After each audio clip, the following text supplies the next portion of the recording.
I don't think it comes as a big surprise to find out that the STM has had more than its shares of bumps in the road during and then, of course, post-pandemic because ridership dropped off. We talked to many people, remember, going back now, suggesting, no, don't want to get on a bus anymore. Plus, it's a pain in the neck. Plus people's, travel plans began to shift as well. So that was probably responsible for some of the drop in ridership. But it's a big but. Despite that, it's now getting ready not just to bounce back, but to possibly move ahead in the coming year. Despite the fact it lost there was a shortfall of $78 million in its finances for 2023. ÉRIC Caldwell is chairman of the STM's board of directors, and he is on the line right now. Mr. Caldwell, thanks for the time. Pleased to be here. When you tell someone a company fell short in its budget expectations by $78 million, you assume the worst is going to happen, and instead you're actually adding some routes. So what's going on exactly? How is this possible? Well, we'll be adding some routes for the buses on September. That's because we've made all the effort for the first few months of the year. We're having now an offer that is not as it was planned because we were waiting for funding confirmation. Those news came with the last provincial budget, and those news combined to the fact that we're very careful on the first few years of the month first few months of the year. Allow us to make those two announcements. First of all, increase of 3% in bus route compared to what we're living right now. It will be the level that it was in our budget, and we will be adding some measure for safety in the metro. So more bus routes and more safety in the metro. Those are two priorities to make sure in the world post-pandemic we're living in, we make sure to adjust to what riders need. And it's not the same thing as before. It's not the same thing as 2019.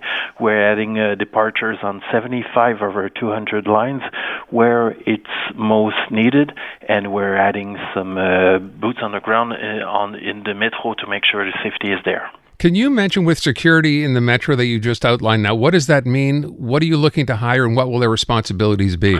Basically, 60 people, 20 maintenance people, staff for cleanliness in the metro, 20 more special constables, Constables Spéciaux is our security force on the metro and on our network, and we're creating a new job, which is a safety ambassador. We're importing a good practice that we've seen in other major network around and across North America. It's people on the ground that don't have the same powers of the Constables Spéciaux, but are eyes and our ear and are able to address situations, de-escalate some conflicts, and make sure the good resources at the good time at the good place.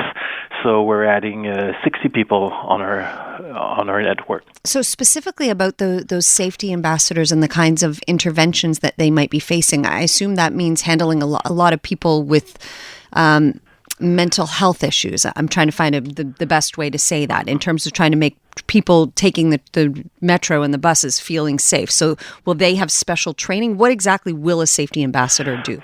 First of all, they will be visible. Our clientele, our rider, will be able to address their needs and their concern.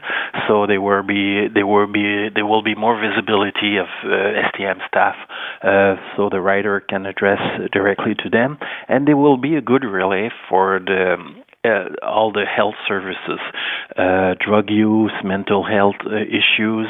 The STM is not it's not the authority to solve those issues, but we're a good relay to other resources in the community and to make sure those cases are taken care of. And this is affordable now with the additional funding that you have received? Yes, our priorities going forward, post-pandemic and now in 2023, is to make sure that our bus service get a little bit more departures, because there's some lines that are getting crowded and there's some connection that needs to be had between our lines.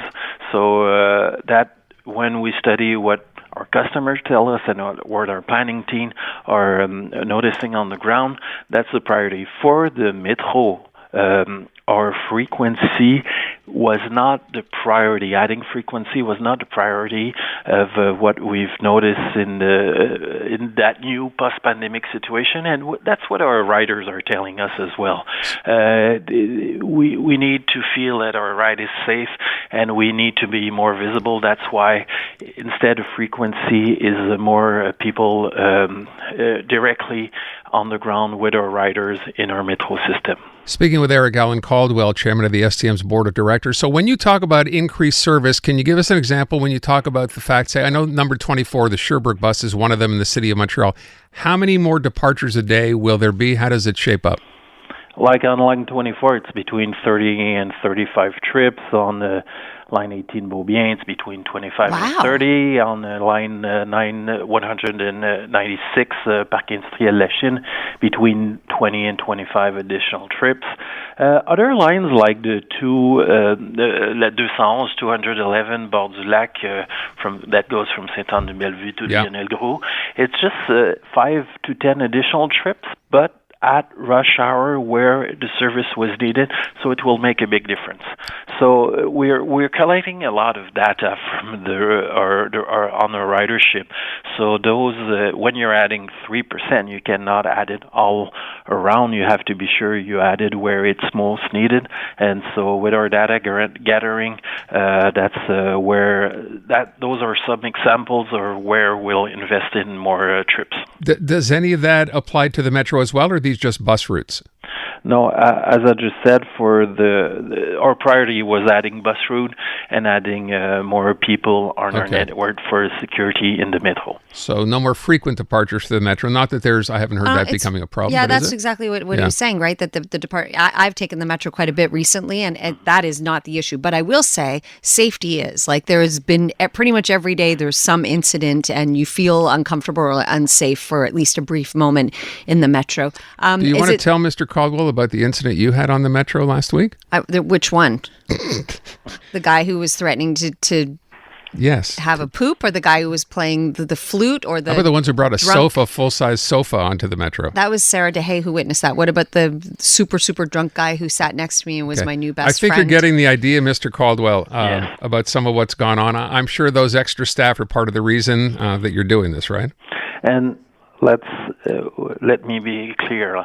We have staff. The staff we have now was there before the pandemic. We've increased their formation so they can respond more efficiently in those difficult situations. We've strengthened our link with the community, social workers, and the health system. That being said, we're not in the same situation we were in 2019. There are more issues, and then those issues have to be addressed by people on the ground. So that's why, in the little margin of we had to increase or make sure our service is adequate. We've chosen to add resource on safety for the Metro instead of frequency. I have to tell you, as someone who's been using the Metro quite a bit lately, I feel like you are hitting exactly the things that I worried about. And the bus I haven't been taking because it wasn't running frequently enough. So there you go. I feel like you're hitting the mark. Yeah. And I assume this means that you're going to be hiring. We saw a thing that there are positions you're actively looking to recruit people right now. Yes. You can see on our bus stops or on our buses ads for we need new drivers. We have a bank of drivers, but we haven't renewed that bank in a few years because during our funding situation during the past 3 years, so we're taking back the last time, and we're recruiting. I'm just thinking we have to let you go because we're out of time. What's the starting salary for a bus driver these days? Don't have that data on me. Sorry about that, but we'll get it to you. Just thinking after I get done this. Mr. Caldwell, thank you so much for your time. Very much appreciated today. Thank you. Éric Allen. It's a pleasure. Thank you. Éric Allen Caldwell, the STM chair. I'm pulling this number out of thin air because someone said it to me fairly recently, but I think you can make around $65,000 a year driving a bus. But I'd love if somebody could text in, or we'll Google and see what we can find out as well. I know we have bus drivers listening. Maybe one of them can let us know.